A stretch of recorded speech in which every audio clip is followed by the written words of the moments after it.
तो भी ऐसे ठीक है मैं वक्त ते पहली मैं दूसरी शादी कर गई दे पे पहली बेगम ही है उक वाले पता कोनी मैं दूसरी शादी कर गई तो सुन लाजमी कमेंट ही दसना है अगर मैं दा फेस रिवील करा न करा तो कमेंट लाजमी दसना है मैं दा फेस रिवील ता करे सा अगर तुसा दसे सो अगर तुसा नहीं दसना ते फेस रिवील कर ज्यादा कमेंट होए तो ता मैं फेस रिवील करे सा ना तो मैं बेगम दा फेस दे दा मैं तो आपको ता लिखे सा अगर तुसा मैं कमेंट इच हाजिरी लवे सो वला आप सो अपनी बेगम दा फेस रिवील करता मैं करे सा ठीक है मैं ही में कराना वाला ना आगे उस बेगम दा मैं कुछ कमेंट ही दसना ता मैं बेगम दा फेस रिवील करे सा मेरी शादी की में ते पूरी वीडियो थोको इंशाल्लाह दिखे सा टेंशन नहीं करनी ये मैं मेरी बेगम छोटा सा क्लिप बना के थोक मैं दिखांदा पिया अगर अच्छे लगे तो सानू जरूर कमेंट ही दसाए सो तो हुन मैं ता फेस रिवील करे सा कि मैं इवें कराना वाला फेस रिवील ना तो कमेंट ही लाजमी दसना है कि मेरी बेगम कुड़ी बन के किवें लगदी बेटी अगर कमेंट ही दसाए सो भाई इंदा फेस रिवील करा ता करे सा कि ना करेंदा इको कैमरे आना चाहिए नहीं आना चाहिए पहली वीडियो तो आना काफी सारे दोस्त गलत कमेंट भी करेंदे गाली भी करेंदे तो सानू लाजमी दसना है कि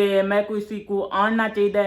कैमरे ते अगू या नहीं आना चाहिए लव यू ओके ठीक है अल्लाह हाफिज लाजमी तुसा दसना छोटा क्लिप तुम्हारे वास्ते ता बनाया कि तुसा दोस्त मैं को दस सको अल्लाह हाफिज जेडे मोहब्बत करेंदे लव यू खुदा हाफिज।